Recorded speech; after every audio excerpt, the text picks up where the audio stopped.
Jo quan era petit recordo aquelles preguntes que et feien «I tu què vols ser quan siguis gran?» I jo el que veia és que m'agradava l'entorn natural, mirar plantes, veure animals.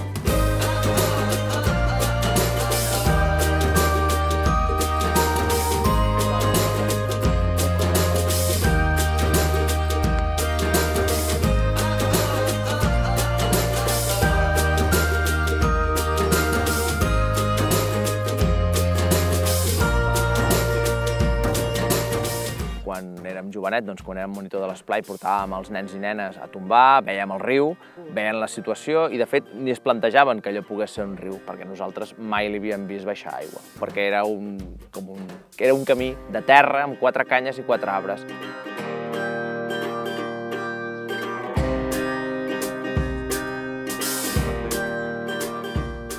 Avui en dia, les meves filles van a l'esplai, al mateix esplai del meu poble, i en canvi elles tenen una consciència social de que allà hi ha un riu. Per què? Doncs perquè l'hem pogut anar treballant, han vist canvis com el d'aquí darrere, han vist com un espai de cop i volta ressorgit del res, i aquests mateixos nens, 30 anys després, tenen consciència de què és el riu, els pares d'aquests nens tenim consciència que és el riu, que abans vivíem molt d'esquenes al riu, i en canvi ara ja convivim amb el riu.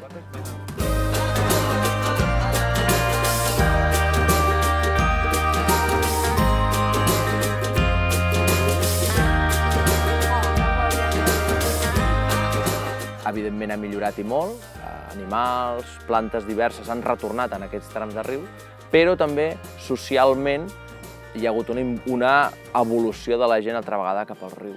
El riu està viu perquè la gent hi participa.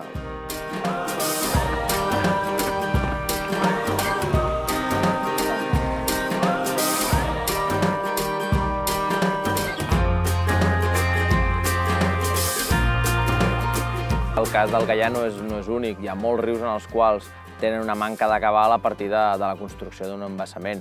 Podem dir segurament que el cas del Gaià és exemplar en el fet que hem aconseguit que tant la propietat de l'embassament, que és Repsol, com l'Agència Catalana de l'Aigua, la gestora d'aquest espai, com les comunitats de regants, conjuntament amb les entitats ambientals, ens hem sentat en una taula a negociar i hem assumit unes condicions de mínims als quals avui en dia podem dir que el riu Gaià té 4 dels 11 quilòmetres del tram final amb aigua.